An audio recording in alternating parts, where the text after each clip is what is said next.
to tell you my elbow's hurting lately, and I want to blame tennis, but I haven't played any tennis in years. I don't play tennis, but I lift weights, and so you can get it from lifting weights too. So it doesn't matter, whatever. Do you don't think it's from leaning like this on my mouse hand, like just when I'm all over the internet and doing stuff and working? Wouldn't you rather say it's from like golf or weightlifting? That's what I would rather say that, Kathryn. I just don't know if it's true, but I would much rather say it. I have one book story for you, and I don't know if you've read any of Michael Lewis's books, like Moneyball or The Big Short or whatever. I've only read a couple of them. He has been sequestered with RBF, the FTX guy, and I don't know if you've been following the FTX kerfuffle, which is bigger than a kerfuffle. But I have been super bearish. I know. I've been really bearish on crypto and DeFi for a really long time. So the schadenfreude that I'm experiencing is a little embarrassing even to myself. But I learned that Michael Lewis has been embedded with him for 6 months, and he came out of it and he was like, this guy's amazing. He's like doing all this great work, and it's so impressive and important. And that was the book he was going to write. So now I wonder what the actual book is going to say after he came out of that experience thinking that he was really amazing. Well, I shouldn't say kid, but he's like in his 30s, right? Early 30s or something. He's 30. When he started the company in 2019, he was I think he was 20. I think he was 26. It was whatever. He had a fascinating, but that's like crazy town. In a $10 billion, he was the wealthiest, yet the youngest, wealthiest person. He's like one of the top 10 wealthy people in the world. I mean, wealthy. Look, I'm all in on the subject. Like, I have some Bitcoin that I have some crypto art. I find it fascinating. The conversations of how blockchain could penetrate into HR, or how it should be, working through the recruitment process. All that's so fascinating to me and so fun.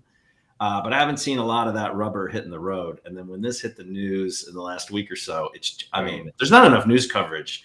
In the morning, I'm drinking coffee in the morning, watching TV. There's not enough of it on the TV. I have to go online to figure out what's happening.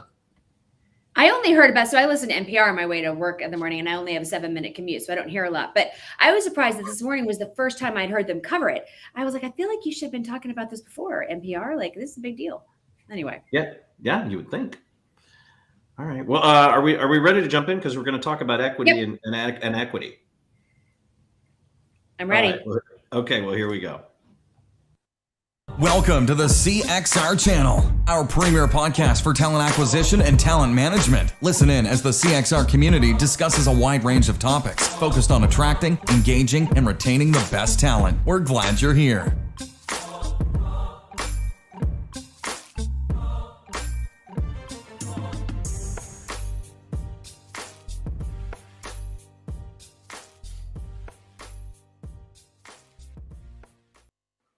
All right, everybody. I'm Chris Hoyt. I'm your host today for the CXR Recruiting Community Podcast. I'm just going to give you a really quick introduction as we set this up, because the other introductions, they're just old, and we're moving into a new year and we're going to go faster. So if you didn't already know, we're live streaming on LinkedIn, Facebook, Twitter, YouTube, and of course, cxr.works/podcast. If you are with us live, please drop a note, say hello, ask any questions you've got for our guests today in the live chat. You'll see that on some of those streams. If you can do that, we will do our best to bring you into the conversation, as well as just give you a little mention. We got a fancy new tool that allows us to just put an overlay up there that says who said what on the side. So we'll do our best to acknowledge that and say hello. I want to jump right in today because we've got an interesting topic today around equity. And we're going to talk to our friend Kathryn, who's coming in. Let me pull Jerry in from the green room. Jerry, say hello to everybody. Hello, everybody. There we go. And there's Kathryn. She's in the spotlight window. Kathryn, how are you? Hi, good. How are you? Great. Thanks for joining. Where are you seated? Where are you joining us from? I'm standing actually in Atlanta, Georgia right now. Nice. Well, that will help. No tennis knee that way. It'll help. Right. It's good for posture. And I don't know how your elbow will fare with that for those who are here early. Kathryn, why don't you give us what I like to call an escalator pitch? So for those who may not know who Kathryn is, or Keep Financial for that matter, why don't you just kind of give us that 2-minute pitch of who you are and a little bit of background so that we know why we should be paying attention to what you have to say today. Sure, thanks. My co-founder, Rob, and I started Keep earlier this year, after selling our last company called Cabbage to American Express, and we grew that company up to about 600 people. And then we're within American Express for almost 2 years after that. And we had a lot of experience working with our teams to manage compensation. And compensation is a really big topic. And it's important because everybody works for money. So what we realized is that everybody was coming to their employer in a different place with different experiences, with different needs, but they're all getting paid the same way. And we had this idea that we could create an opportunity for employers to provide upfront compensation to their employees that vests over time, just like equity vests, but giving employees more access to it earlier in their careers. And that's what keeps us. Okay, I love that. So when we talked about throwing up this podcast, right, we talked about a topic of like when equity doesn't drive equity. And I want to just set the stage because our audience, we have a humble audience. We get a couple thousand downloads, I think, once it goes up versus the stream. But it's kind of an interesting thing because most of them, we believe, are in that recruiting window, right? They are recruiters themselves. And one of the things I think, even as a former recruiter, that drives us a little nuts is negotiating and trying to figure, going to bat with comp and trying to make things right and just getting approval and doing what we've got to do to sort of get that offer and get that candidate across the finish line. So comp is not a sexy topic for recruiters by and large, but it is something that we're seeing more and more recruiters, I think, sort of dip into and pay more attention to. And certainly with a lot of the laws being passed on pay transparency and that sort of thing, it is continuing to float up. And I think it's going to be a huge topic into next year. Would you agree with that as it goes forward in our space? 100%. And especially as, there's a couple factors influencing that. First of all, you had the Great Resignation and the war on talent, and people now are distributed all over the country and all over the world. So they have an opportunity to work for lots of different companies that they may not have been able to work for prior. And people are also wanting to take control, and younger people are coming into the workforce, and they're looking for agency and autonomy in the way they work and how they get paid. So when you say the phrase equity doesn't drive equity, what does that mean to you, Kathryn? I think because I come from, a series of tech startups, you have this idea when you start a company that equity is important, that giving your employees access to options and other ways to sort of align their behavior with the employer is really, really important. And so a lot of companies, and we did this too, give everybody in the company equity. Of course, the more senior people get more and the less senior people get less. So everyone doesn't have the same amount of equity. The other challenge is that most people don't have an ability to change the outcome or influence the outcome. And a lot of people wait a long time to get access to that equity. And the next thing that happens is as people stay with companies longer, it actually it's like the most expensive thing you can do is stay loyal to a company that provides compensation and equity, because you usually don't get more. We had people who are with us for 10 years, and while you did give them some more, you give them less and less as the company grows. And so I think at the end, by the time a transaction happens, let's say in our case 10 years later, some people have been waiting a long time to monetize the value of that equity. And if they had a choice and could have taken cash compensation sooner, they might have been able to invest that and do other things with it that would not only have improved the quality of their lives, but may have had a different financial outcome that could have been better. And so where should, without a heavy pitch on Keep Financial, in your mind, where does that employee stand, or how does this cross over, into that recruiting space? Is it an issue of asking for more early on? Is it saying I'm out when I don't think that I'm being treated fairly? Like what's the course of action you think that, the everyday employee can sort of take and push towards with this? Well, at the end of the day, everyone works for money. And so the reason people show up every day in front of their computers, in their offices, wherever they're working, they do it because they're getting paid. And so what we presume and have presumed for the many, many, many centuries that we've been compensating people is that everybody should get paid the same way. We just haven't had an ability to customize compensation in a way that works for individual needs.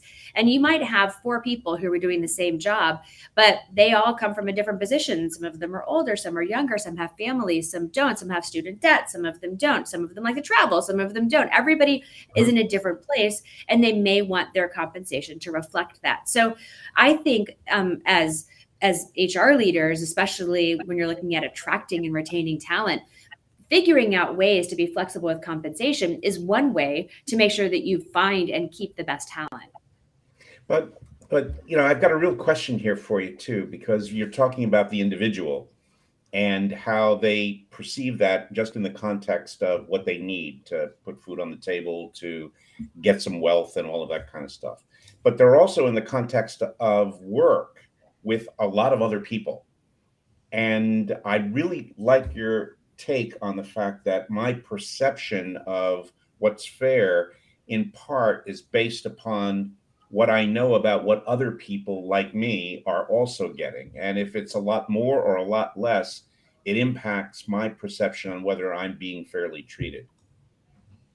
And what's interesting is this has always surprised me that people talk about how much money they make. I just, every time I find out that someone had that conversation with a colleague, I'm like, what is going on with you? Like, why would you do this? I just find it so bizarre, but I know that they do talk about it. And it's really frustrating for teams who are managing compensation, because you want to make sure that everything is fair and equitable.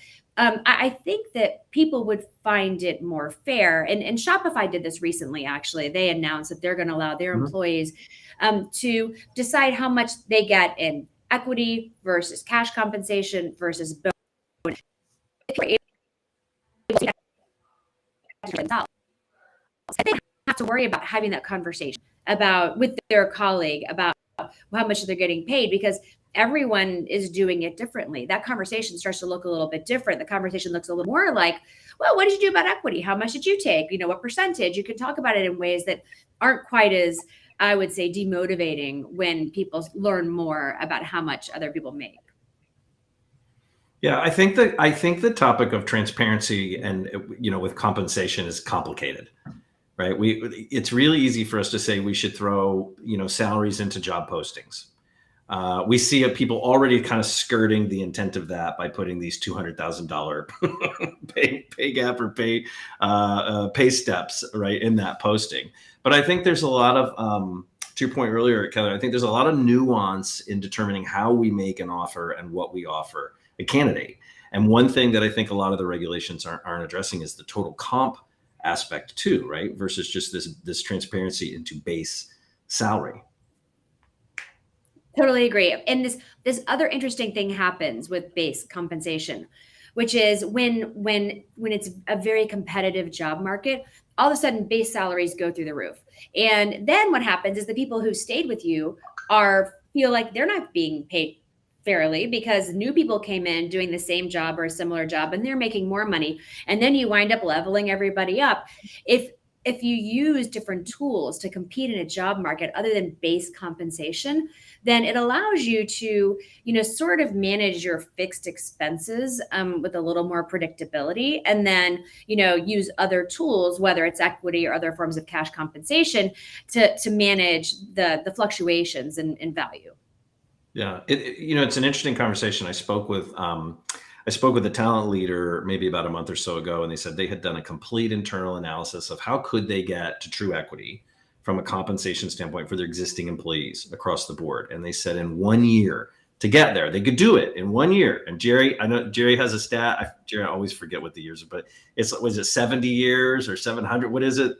Oh, that was World Economic Forum. That was a little bit broader than just salary, but it basically said that gender equity at best would not take place in the United States for another 65 years.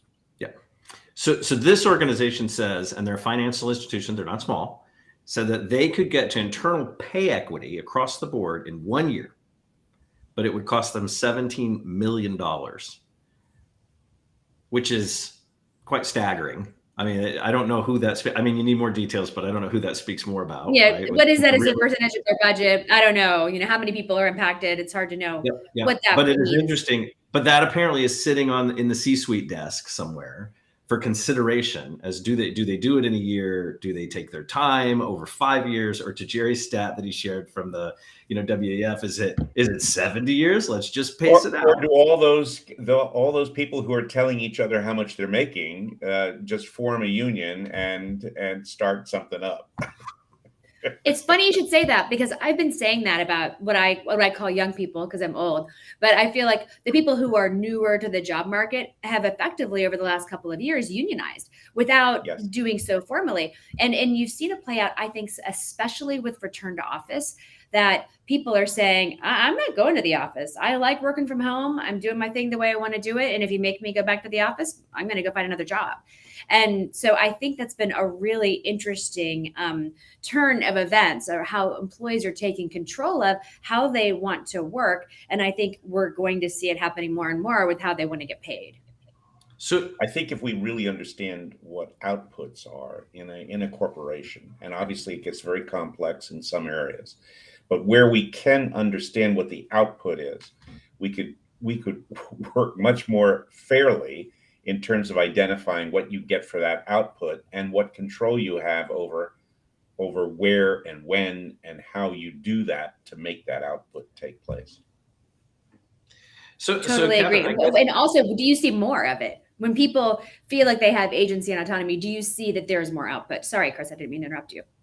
No, that's fine. You're the guest. You can interrupt either of us all you want. Yeah. I get my question, I guess, to you as sort of the professional and expert in this space, and looking at this through your lens. Who would you give what advice to? Are you leaning towards telling employers, hey, get your shop in order, make this right, use these tools? Or are you leaning towards telling the candidates or the employees, hey, you got to do what's right for you, and when the market is safe for you, you should move and get that 20% bump? What do you tell the world, Kathryn? What's your advice?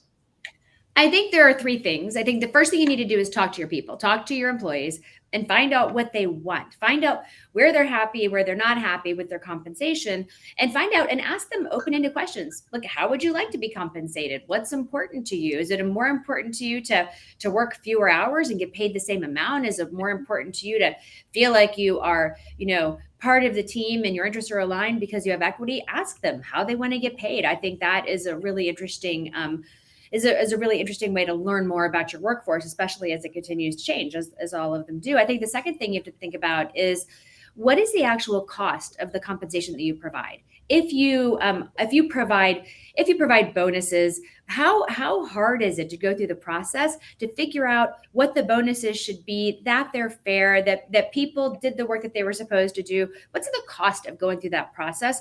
And also for equity, the same thing, whether you're talking about a public company or a private company, what's the actual cost? Most CFOs will tell you if they had an opportunity to clean up their cap tables and give fewer options and go to the board less often to ask for more, they'd be really happy about that. So I think there are other components as well. And then I think the last thing is to look at the market and figure out, what are other companies that are innovating in this space doing? What are the new trends that you're seeing? What are some other, maybe what people want is like $10,000 a year to go fly wherever they want to go to do, which I don't know. I don't know what the various things are, but find ways that you can meet your employees where they are. We had this really interesting thing that happened at Cabbage. We noticed, especially in the last few years, that our frontline folks, people who are answering the phone, talking to customers, they were usually your younger workforce. They were newer to the job market, and they made less money. And so they started saying in town hall, which we had every week, we would introduce new people and they would say their fun facts. What we found is, in this population of employees, their fun fact became their side hustle. And all of these folks had businesses on the side that they were running, and they wanted to take these jobs because it gave them an opportunity to continue to do their side hustle, but have benefits and still have a regular paycheck, and they could invest in their side hustle. Maybe something that we do is say, hey, employees, we support your side hustle, and here's $10,000 to do your side hustle, whatever it may be. Like, you can have flexible working options because we know you have a side hustle. Whatever it is that is important to your employees needs to be important to you, even if it doesn't make sense because, like me, you're 52 years old and you're like, just go to work and do your job. Yeah. I love that. And what you stimulated when you were talking about that was one of the folks who's really very good in recruiting a couple of years ago was offered a great job in a fairly large company and was sent a contract that basically said, you get to work for us and you can't do anything else, is really what it said. And she ripped it up and rewrote the contract that said, no, here's my side hustles. Here's what I do when I'm not doing your work, and I'll do your work, but you got to let me do my side hustle. And they signed that contract. And I went, oh man, that's a different world, clearly. And you're confirming that there's an awful lot of possibilities here that we may not have tapped in more traditional organizations that kind of says, well, if you're using us for 40 hours a week, we don't want you to do anything else because, we think that could dilute what we're getting from you. But 40 hours, there's a lot more hours in a week than 40, right? So there's plenty of time to run your side hustle. Yeah. Well, didn't Mr. Musk just tell everybody get ready for 80-hour weeks back in the office and no more free lunch for you?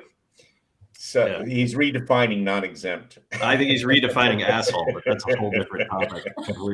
Look, he got that a long time ago. Yeah, for sure. So we do have a chat that just came up. Somebody on LinkedIn. So Kathryn, I'll read this to you. It says, realize that total reward, and I'm sorry, your name's not showing up on the feed or I'd call you out, but realize that total reward is interpreted by the employee based on the personal consumption of the employee. An individual who had a partner who also works and benefit enrollment is done through that partner has a different view of their rewards package from their employer than their peer who makes the same on wage but engages other parts of the reward portfolio. Well put. Equity does come with access first, but engagement of those options is very personal. What would you say to that? Totally agree. I think that's super consistent with what we've been saying. Everybody comes to a company from a different place with different needs, including how they get paid. Yeah, I think the individuality like that, and it raises a really good point, LinkedIn user. Sorry about that. It raises a really good point. Like, for instance, I was paying for my own benefits for a number of years here at Career Crossroads, right, as an independent, and I am now on my partner's benefits.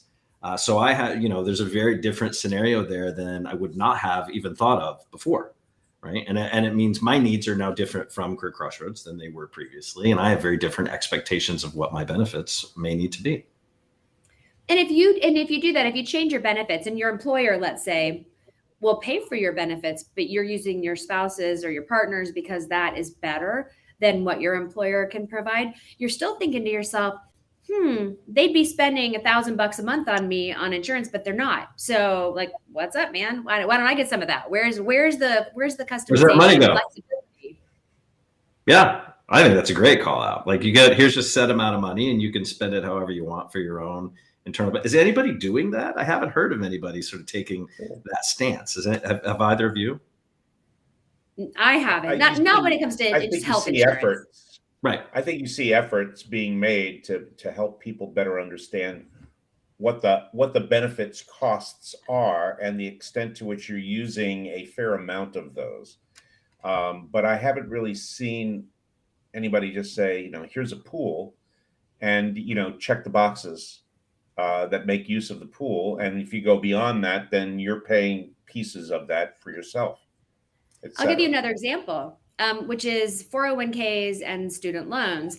A lot of young people who are new to the job market are not participating in their 401k program. They're matching 401k program at their employer because they can't afford it because they're paying off their student loans. There's no equivalent to that you can get to say, hey, I'm going to use that matching amount to pay off my student loans. You just don't get the benefit. And it was Andrew Godomsky who made that. I just saw that pop up. Good to see you. Good to see you in the text. Shout out to you, Andrew. Yeah, that is a really interesting sort of argument of what it would be fascinating for some numbers nut. Maybe we're talking to you, Andrew, to crunch those numbers and kind of see what would be the net at the end of a solution like that for an organization of X size, Y size. Do they save money? Is it just net equal, like everything breaks even from that standpoint? And then what happens, I would imagine, to the organization's culture are you creating loyalty with that? Right. And then of course, transferring into retention and that sort of thing.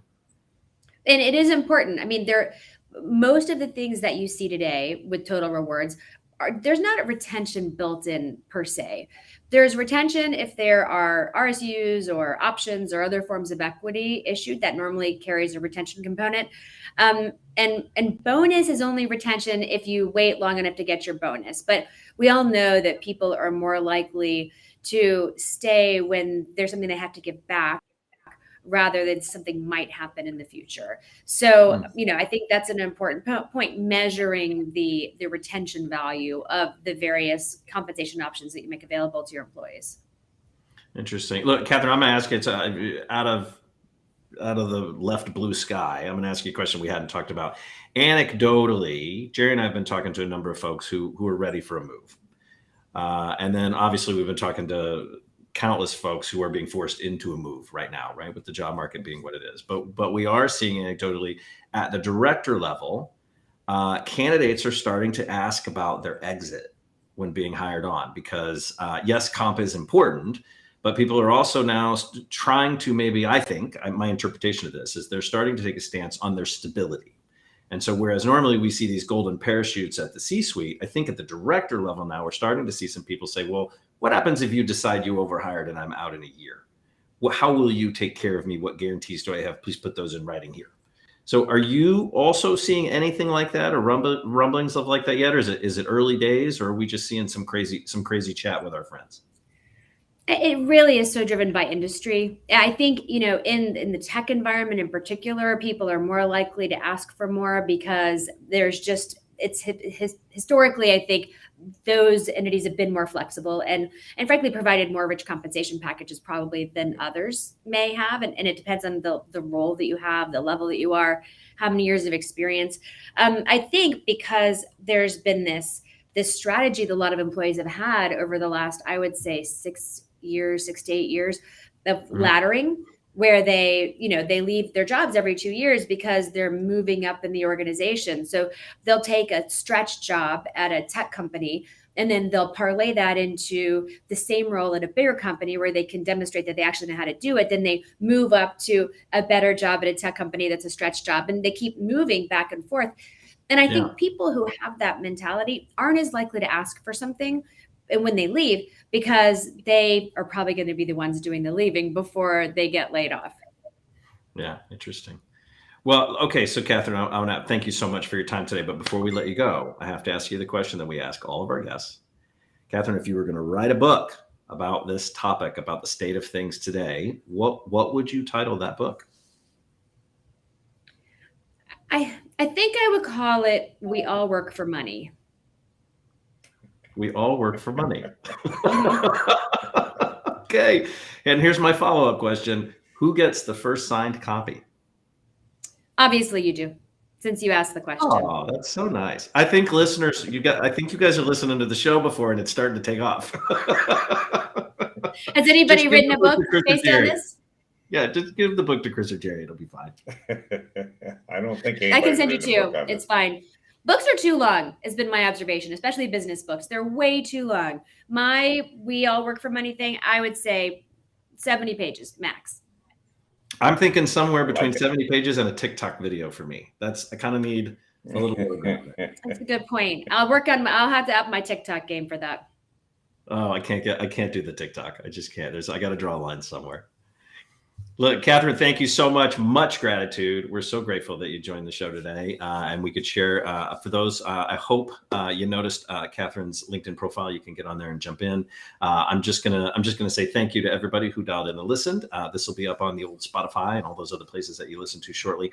I want to remind anybody who is hanging with us or listening in, or you're on your treadmill or your Stairmaster or whatever.